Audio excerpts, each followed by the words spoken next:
കർത്താവായ യേശുക്രിസ്തുവിന്റെ അതിപരിശുദ്ധമായ നാമം വാഴ്ത്തപ്പെടുമാറാകട്ടെ.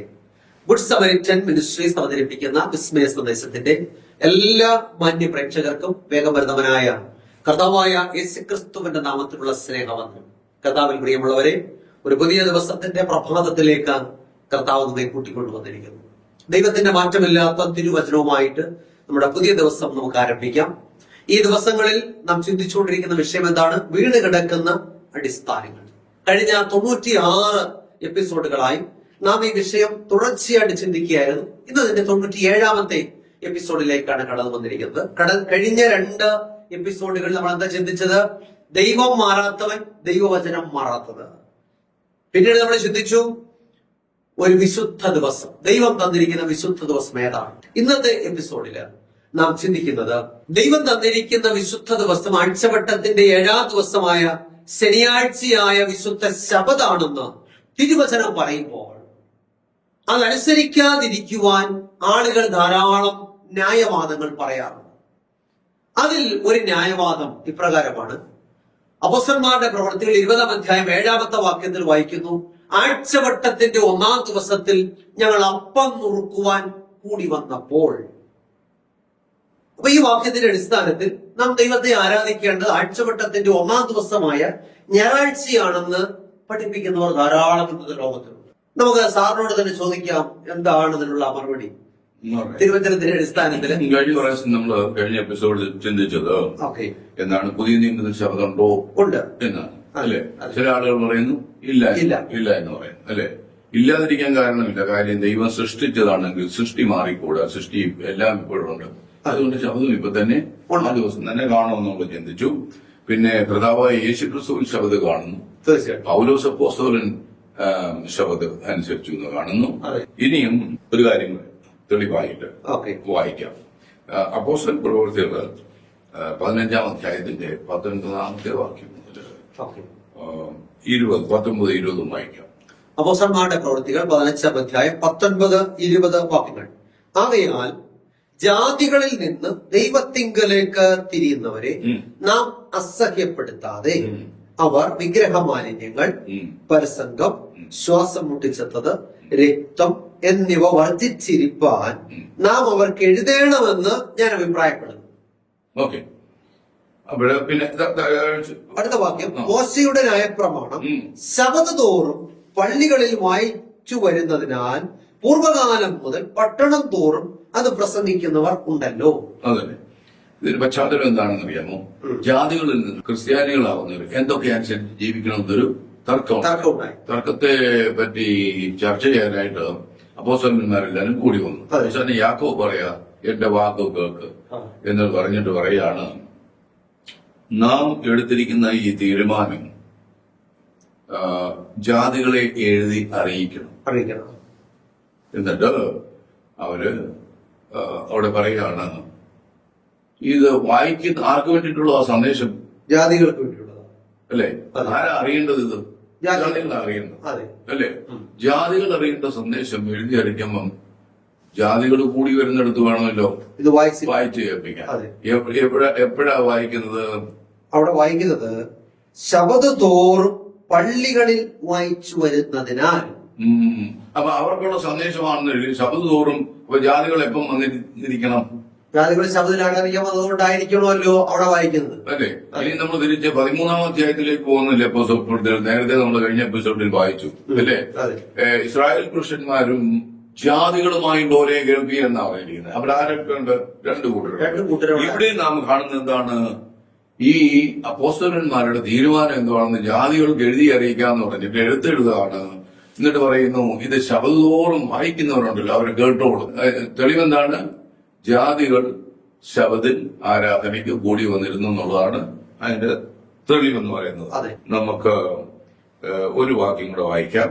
അപ്പോസ്തല പ്രവൃത്തികൾ 26ാമത്തെ അധ്യായത്തിന്റെ 11ാമത്തെ വാക്യം. സാറ് എടുക്കുമ്പോഴത്തേക്ക് ഞാൻ പറയാൻ കാരണം എന്നാന്ന് പറയാം. പൗലോസ് അപ്പോസ്തലൻ ഭ്രാന്ത് പിടിച്ചവനായിട്ട് എന്ത് ചെയ്യാണ്? ക്രിസ്ത്യാനികളെ വലിച്ചടിച്ചുകൊണ്ട് പോവുക, ഉപദ്രവിക്കാൻ പോവുക. ആ പത്രമൊക്കെ കിട്ടി അതുകൊണ്ട് പോവുകയാണ് അല്ലേ?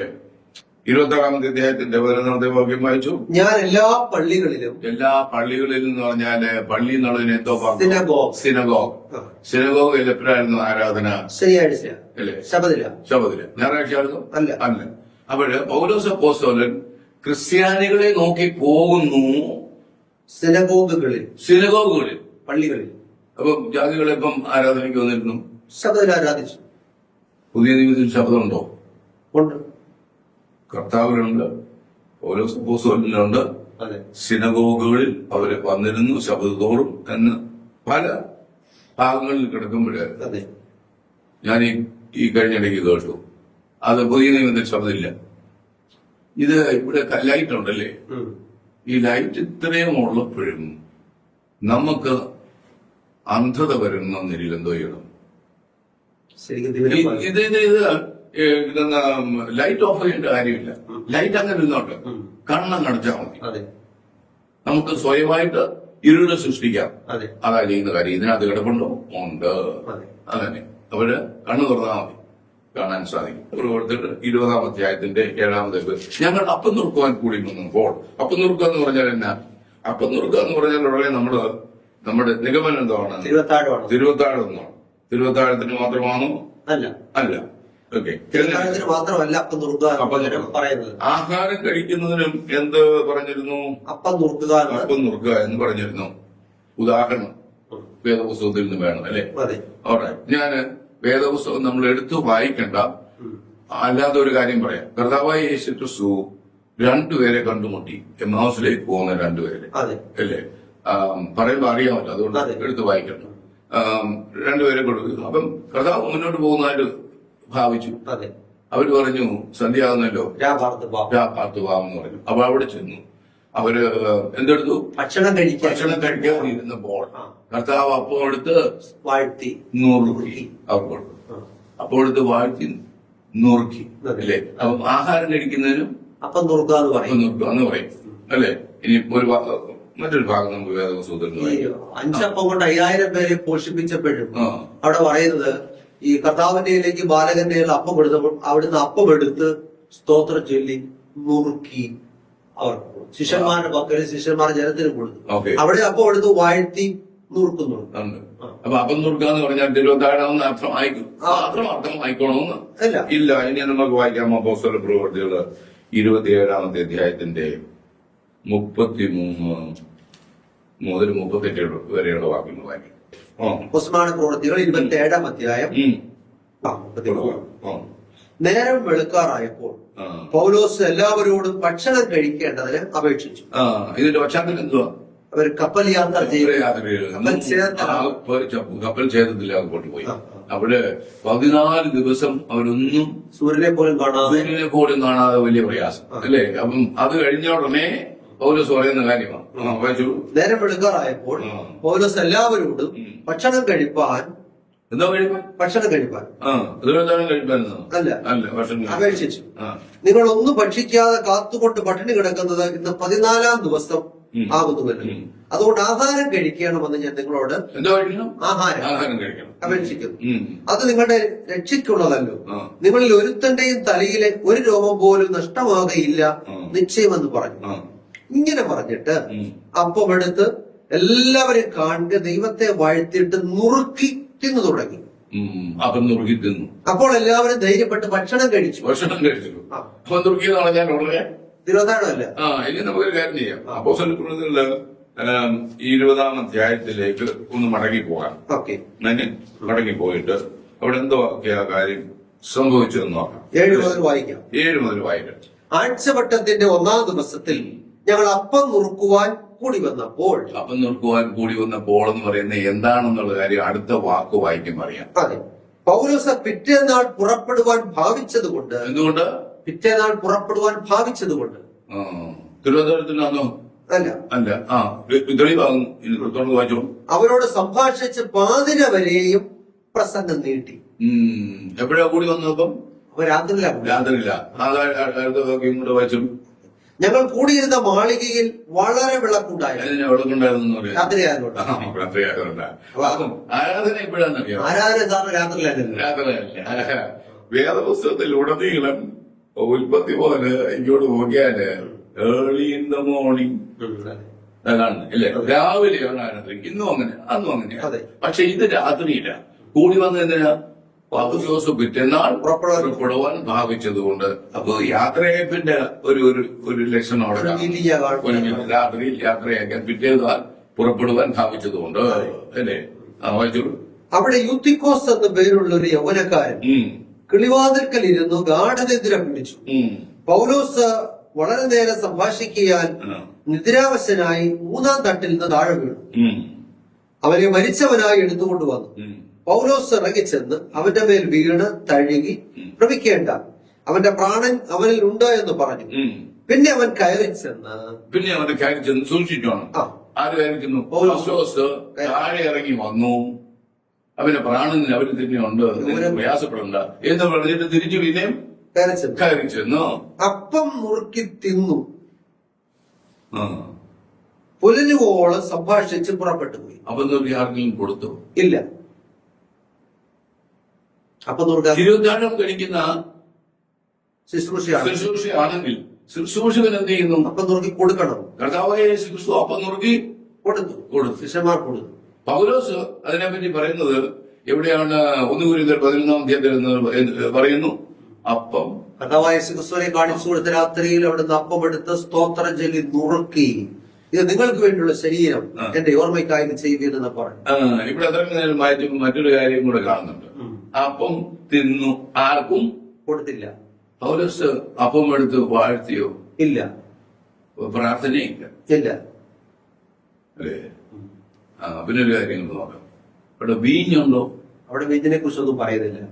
അപ്പൊ വീഞ്ഞില്ലാതെ എന്തോ തിരുവത്താഴം തിരുവത്താഴം അല്ല അല്ലേ? കാലുകഴുകലുണ്ടോ? കാലുകഴുകും കൂടെ കാണുന്നില്ല. ഇന്നല്ല. കർത്താവായ യേശുക്രിസ്തു എന്താ പറഞ്ഞു? നിങ്ങൾ തിരുവത്താഴം കഴിക്കുമ്പോൾ ഗുരുവും ദൈവവുമായി ഞാൻ നിങ്ങളുടെ കാൽ കഴുകിയെങ്കിൽ നിങ്ങളും പരസ്പരം കാലുകളെ കഴുകേണ്ടതാകുന്നു എന്നുണ്ടോ? ഇതവിടെ ഇല്ല.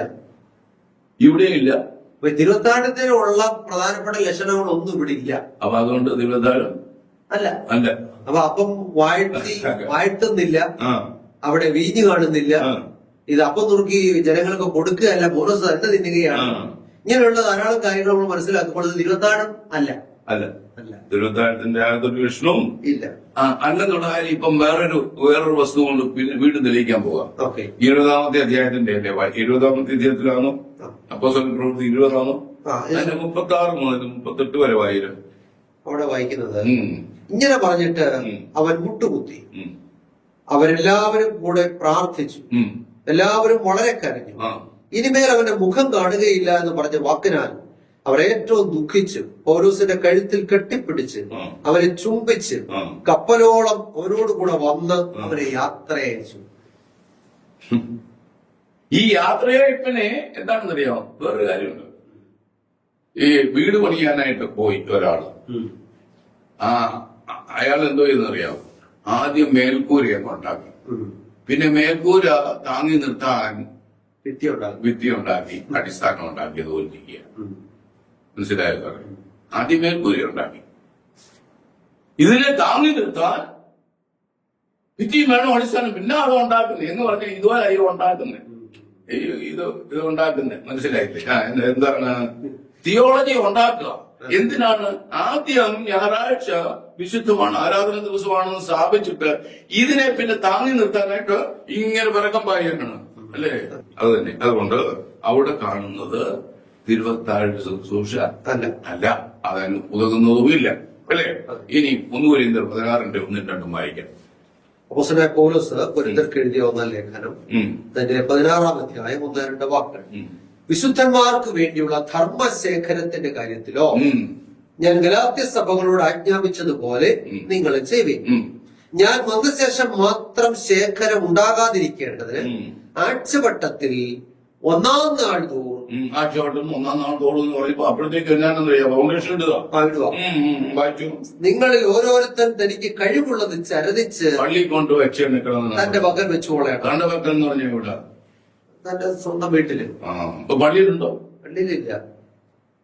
പിന്നെ ഇതുകൊണ്ട് എന്തുവാ ചെയ്യുന്നെന്ന് പറഞ്ഞാൽ ഇങ്ങനെ ജനത്തെ എന്താണ് കളിപ്പിക്കുക, അതെ, ഭോഷത്തരം പറയുക, കള്ളത്തരം പറയുക. ഇങ്ങനെ ആഴ്ചവട്ടത്തിന്റെ 1-ാം ദിവസം ഇത് വിശുദ്ധ ദിവസമാണെന്നും ആരാധന ദിവസമാണെന്നും സ്ഥാപിക്കാൻ തക്കവണ്ണം അടിസ്ഥാനം അന്വേഷിക്കുന്നവര് കണ്ടുപിടിച്ച് ജനത്തോട് കള്ളം പറയുന്നതാണ്.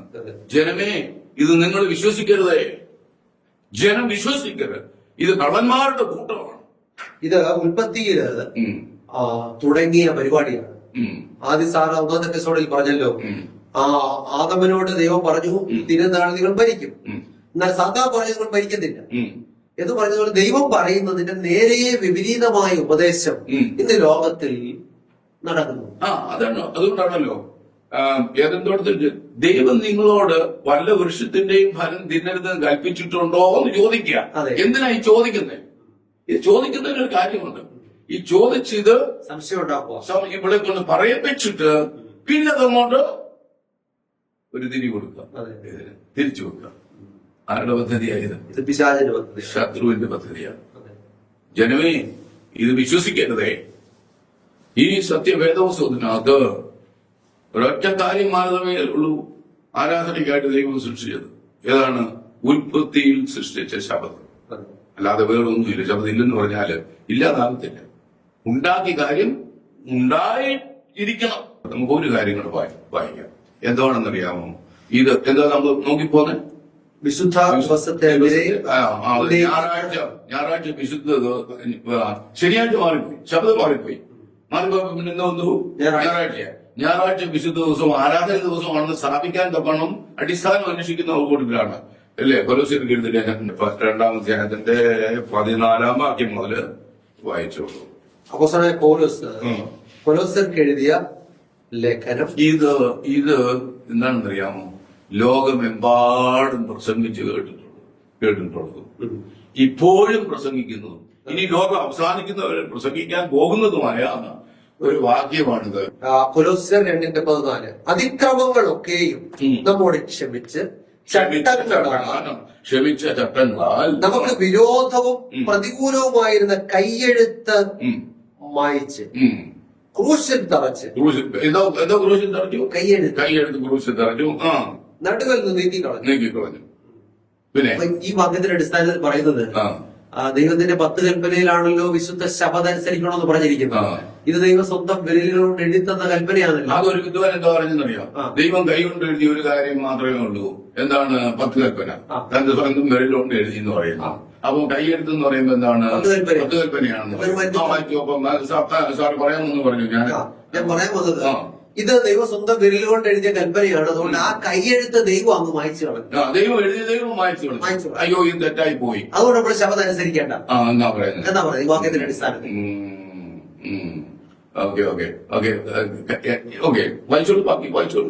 വായിക്കും. എന്നിട്ട് നമുക്ക് വാഴ്ചകളെയും അധികാരങ്ങളെയും ആയുധവർഗം വെപ്പിച്ചു ക്രൂശിൽ അവരുടെ മേൽ ജയോത്സവം കൊണ്ടാടി അവരെ പരസ്യമായ കാഴ്ചയാക്കി. അതുകൊണ്ട് ഭക്ഷണപാനങ്ങൾ സംബന്ധിച്ചോ പെരുന്നാൾ, വാവ്, ശബദ് എന്നീ കാര്യത്തിലോ ആരും നിങ്ങളെ വിധിക്കരുത്. ഇവ വരുവാനിരുന്നവയുടെ നിഴലത്രേ. ശബദ് എന്തായിരുന്നു? വരുവാനിരുന്നവയുടെ നിഴലാണ്. വരുവാനിരുന്നവയുടെ നിഴലാണ് ശബദ്. അതെ, ശബദ് നിഴലാണ്. നിഴലായിട്ടുള്ളത് കാരണം അനുസരിക്കേണ്ട കാര്യമില്ലല്ലോ. ഇല്ല, നിഴൽ മാറിപ്പോയല്ലോ. നിഴലാതെല്ലാം മാറിപ്പോയി. കാരണം നിഴൽ എന്ന് പറയുന്നത് കർത്താവായ യേശു ക്രിസ്തു കാൽവരി ക്രൂശിൽ മരിക്കുന്ന സമയത്ത് വരെ ഉണ്ടായിരുന്ന ആചാരങ്ങളാണ് നിഴലായിട്ടുള്ള കാര്യം. അത് നമ്മൾ അനുസരിക്കേണ്ട കാര്യമില്ല. അനുസരിക്കേണ്ട കാര്യമില്ല. ഈ വാക്കിന്റെ അടിസ്ഥാനത്തിൽ ശബദ നിഴലാണ്. ഞാൻ അതല്ല പറയുന്നത്. അതെ, നമ്മളിപ്പോ പള്ളിയിപ്പോ ആടിനെ കൊണ്ടുപോകുന്നു. ഇല്ല, ഒരാൾ പറഞ്ഞു എടാ നീ ശബദം അനുസരിക്കുന്നെങ്കിൽ ഈ ആടിനെ കൂടെ കൊണ്ടുപോകുന്ന പറയുന്നത് വിവരമില്ലാത്തതുകൊണ്ടാണ്. സാരമില്ല, അങ്ങനെ സമൂഹം ഉണ്ടല്ലോ ഏതായാലും അല്ലേ. ഒരു കാര്യം മാത്രമേ ഉള്ളൂ ഇതിനകത്ത്. ഏറ്റവും ഏതിനെ പറ്റിയാണ് ഇവിടെ പൗലോസ് അപ്പോസ്തലൻ സമ്പാദിക്കുന്നത്? എന്താണ്? കൈയെഴുത്തെന്നുള്ളതാണ് ഇവിടുത്തെ. കൈയെഴുത്ത് മായിച്ചു. കൈയെഴുത്ത് എന്ന് പറയുന്നതിന് മുൻപേ 2 വാക്കുകളുണ്ട്. എന്താന്ന് നോക്കിക്കേ. നമുക്ക് വിരോധവും പ്രതികൂലവുമായിരുന്ന കൈയെഴുത്ത്. അപ്പൊ കൈയെഴുത്ത് എന്തുവാണ്? വിരോധവും പ്രതികൂലവും. അപ്പൊ 10 കൽപ്പനയാണെങ്കിൽ അത് നമുക്ക് വിരോധവും പ്രതികൂലമാണ്. സാരെന്തേലും പറഞ്ഞു. അപ്പൊ അങ്ങനെയാണെങ്കിൽ നമ്മള് ഈ 10 കൽപ്പന നമുക്ക് വിരോധവും പ്രതികൂലവും ആയിരുന്നോ എന്നുള്ളതാണ് എന്ന് പരിശോധിക്കണം. നമുക്ക് വിരോധവും പ്രതികൂലവുമായിരുന്ന കൈയെഴുത്തം എന്നാ പറഞ്ഞേക്കുന്നത് അല്ലേ? അപ്പൊ കൈയെഴുത്തെന്ന് പറയുന്ന വാക്കിനെ വിശേഷിപ്പിക്കുന്ന 2 വാക്കുകൾ ഇതിന് മുമ്പുണ്ട്. നമുക്ക് വിരോധവും പ്രതികൂലമായിരുന്നു. ഞാൻ ചോദിക്കുന്നത്, നമുക്ക് ദൈവം തന്റെ മക്കൾക്ക് പ്രതികൂലവും വിരോധവുമായിരുന്ന എന്തെങ്കിലും കാര്യങ്ങൾ ഏതെങ്കിലും കാലത്ത് തന്നിട്ടുണ്ടോ എന്നാണ് ചോദിക്കുന്നത്. മകൻ അപ്പൻ ചോദിച്ചാൽ അവന് കല്ല് കൊടുക്കുമോ? മീൻ ചോദിച്ചാൽ അവന് വാപ്പനെ കൊടുക്കുമോ?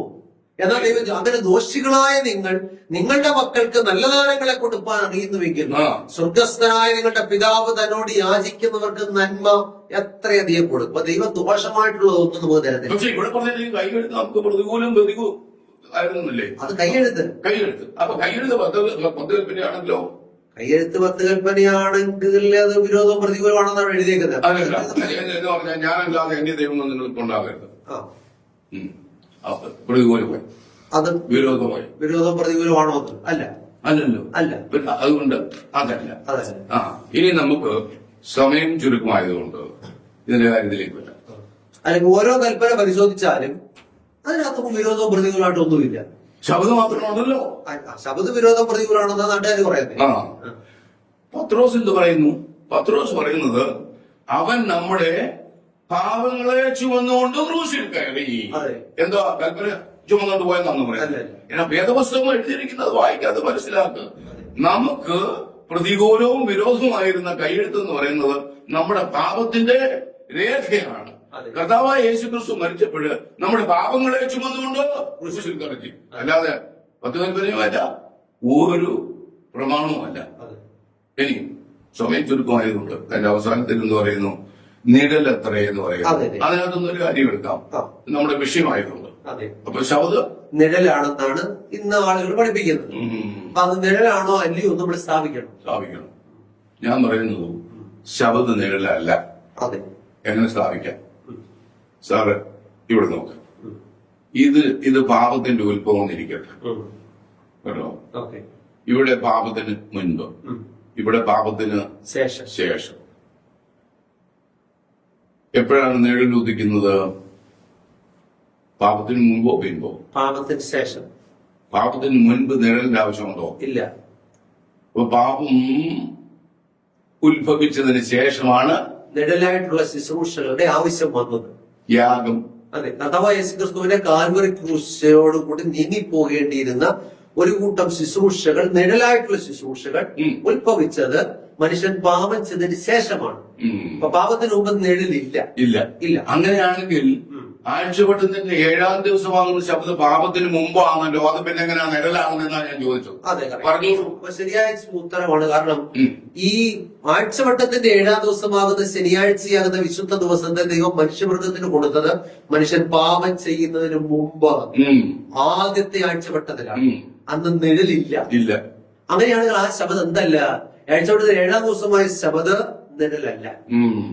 അങ്ങനെയാണ് പിന്നെ ഇവിടെ പറഞ്ഞിരിക്കുന്നത് നിഴലായിട്ടുള്ള ശബ്ദം ഏതാണെന്നാണ്. അത് കുറേയേറെ സമയമെടുക്കും ഇത് പറയണമെന്നില്ല. ഇനിയും ഒരു കാര്യം ഇതുമായിട്ട് ഡയറക്റ്റ് ബന്ധപ്പെട്ടതല്ലെങ്കിലും പറയാം. ശബ്ദം എന്ന് പറയുമ്പോൾ ഒരു ശബ്ദം ഉണ്ടായിരുന്നുള്ളൂ? അല്ല. പിന്നെന്തൊക്കെ ഉണ്ടായിരുന്നു? വാർഷിക ശബ്ദങ്ങളുണ്ടായിരുന്നു. ആണ്ടിലൊരിക്കൽ വന്നിരുന്ന ശബ്ദങ്ങളുണ്ട് അല്ലേ? അത് കാൽവരി മാറിപ്പോയി അല്ലേ? ഉദാഹരണം പറയാമോ? ഉദാഹരണം ലേവ്യ പുസ്തകം 23-ാമത്തെ അധ്യായത്തിൽ പറയുന്നു എന്താണ്? പാപപരിഹാര ദിവസം അല്ലേ? എന്താണ്? 7-ാം മാസം 10-ാം തീയതി. 7-ാം മാസം 10-ാം തീയതി അന്നെന്തൊക്കെ ചെറിയ യാഗം ഉണ്ടായിരുന്നു. പാപപരിഹാര യാഗം. ഇപ്പൊ യാഗമുണ്ടോ? ഇല്ല. നിന്നുപോയോ? അതിനെന്ത് പറയുന്നു? നിങ്ങൾക്ക് 7-ാം മാസം 10-ാം തീയതി 7-ാം മാസം 10-ാം തീയതി നിങ്ങൾക്ക് ഈ കാര്യങ്ങളൊക്കെ ചെയ്യണമെന്ന് പറയും അല്ലേ? അപ്പോഴത് നിഴലായിരുന്നു. ഇപ്പൊ ചെയ്യുന്നില്ല ആരും, നമ്മളും ചെയ്യുന്നില്ല അല്ലേ? മാറിപ്പോയോ? നിന്നുപോയോ? അപ്പൊ അവിടെ നമ്മള് ഈ ലേവ്യ പുസ്തകം അതിനെ വിശേഷം 7-ാം മാസം 10-ാം തീയതി എന്ന് പറയുന്നത് ഏത് ദിവസമാണ്? അത് പല ദിവസങ്ങളും മാറി വരും. അപ്പൊ അവിടെ ദിവസത്തിനല്ല പ്രാധാന്യം, തീയതിക്കാണ് പ്രാധാന്യം. സംബന്ധിച്ചോ? അതെ, അവിടെ ദിവസത്തിനുള്ള പ്രാധാന്യം തീയതിക്കാണ്, അല്ലേ? അവിടെ അതിനെ എന്തുകൊണ്ട് പറയുന്നു? അത് നിഴലായിട്ടുള്ള ശബ്ദം. അത് ശബത്തെന്ന് വാക്ക് എടുത്ത് പറയുന്നുണ്ട്, 7-ാം മാസം 10-ാം തീയതി. അതെ, അപ്പം ഒന്നിൽ കൂടുതൽ ശബ്ദങ്ങൾ ഉണ്ടായിരുന്നു. കുറച്ച് ശബ്ദം എന്ത് പറ്റി? അത് കാൽവരിക്രൂശിന് നിഴലായിരുന്നുകൊണ്ട് അത്തരത്തിലുള്ള ശബ്ദങ്ങളാണ് ഇവിടെ നിഴലാണെന്ന് പുസ്തകം പറഞ്ഞിരിക്കുന്നത്. ഇംഗ്ലീഷിലെ സാബത്ത് ഡേയ്സ് എന്നാണ് ഇവിടെ കൊടുത്തിരിക്കുന്നത്. ഓക്കെ, അപ്പൊ കർത്താവിൽ പ്രിയമുള്ളവരെ, നമ്മള് മനസ്സിലാക്കിയത് ആഴ്ചവട്ടത്തിന്റെ 1-ാം ദിവസത്തിൽ ഞങ്ങൾ അപ്പം നുറുക്കുവാൻ കൂടി വന്നു എന്ന പദപ്രയോഗത്തിലൂടെ നമുക്ക് ഞായറാഴ്ച ആചാരം സ്ഥാപിക്കാൻ സാധ്യമല്ല. കൊലോസ്യർ 2:16 അടിസ്ഥാനത്തിലും നമുക്ക് ഞായറാഴ്ച ആചാരം സ്ഥാപിക്കുവാനായിട്ട് സാധ്യമല്ല. അപ്പൊ നാം ഞായറാഴ്ച ആചാരത്തെ സ്ഥാപിക്കാൻ പെടാപ്പാട് പെടുന്ന ഇത്തരം വാക്യങ്ങളൊന്നും ദൈവവചനത്തിന്റെ അടിസ്ഥാനത്തിൽ നമുക്ക് സാധിക്കുന്നില്ല ഞായറാഴ്ച ആചാരത്തെ സ്ഥാപിക്കാൻ. അതുകൊണ്ട് വചനം എന്ത് പറഞ്ഞിരിക്കുന്നുവോ അതനുസരിക്കുവാനുള്ള ശക്തമായ തീരുമാനം നമുക്കുണ്ടാകണം. ദൈവം തന്നിരിക്കുന്ന വിശുദ്ധ ദിവസം എന്ന് പറയുന്നത് ആഴ്ചവട്ടത്തിന്റെ 7-ാം ദിവസമായ ശനിയാഴ്ചയായ വിശുദ്ധ ശബത ദിവസമാണ്. അത് ലോകത്തിൽ ഒരു മനുഷ്യനും മാറ്റാൻ സാധ്യമല്ല. കാരണം ദൈവം മാറാത്തവനായിരിക്കുന്നത് പോലെ ദൈവത്തിന്റെ വചനവും മാറാത്തതാണ്. നമ്മൾ കൂട്ടാനും കുറയ്ക്കാനും.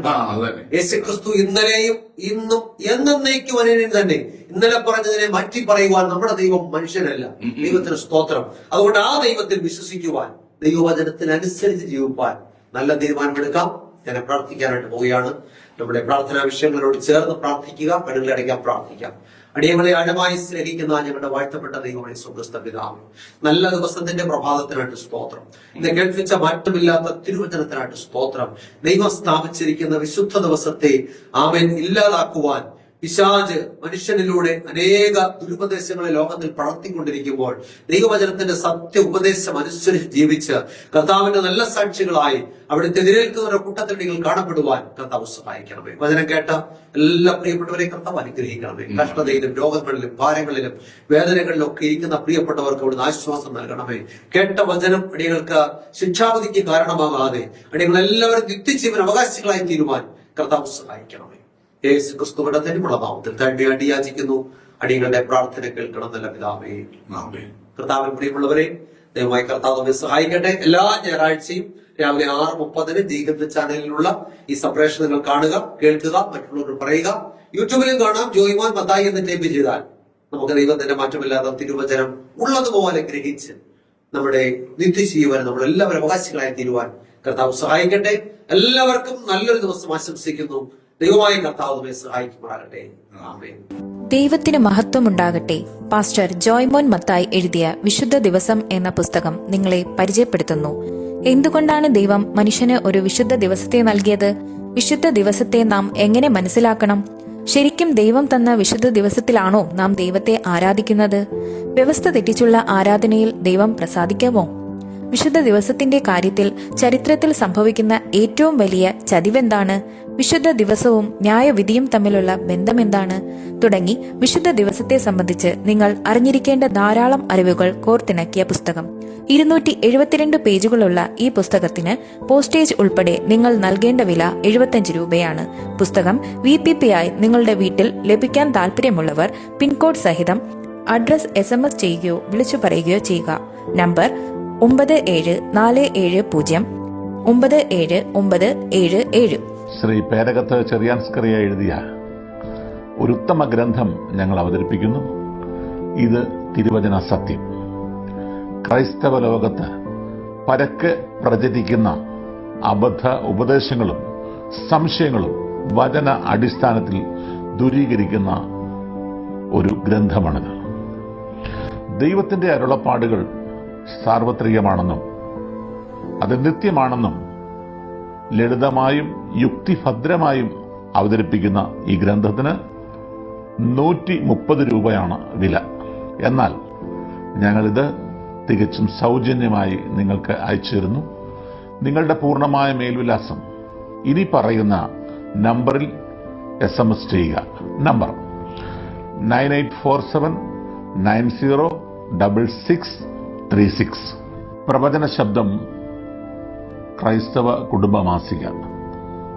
തിരുവചനത്തിലെ കാണാപ്പുറങ്ങൾ നമുക്ക് കാട്ടിത്തരുന്ന ഉത്തമ ക്രൈസ്തവ കുടുംബ മാസിക. സമകാലിക സംഭവങ്ങൾ, ആരോഗ്യ ശാസ്ത്രം, പ്രവചനങ്ങൾ എന്നിവ കോർത്തിണക്കി ഉൾക്കാമ്പുള്ള ലേഖനങ്ങൾ ഇതിൽ ലേഖനം ചെയ്തിരിക്കുന്നു. വരിക്കാരാകാൻ ആഗ്രഹിക്കുന്നവർ ഇനി പറയുന്ന നമ്പറിൽ SMS ചെയ്യുക. നമ്പർ 9495955082.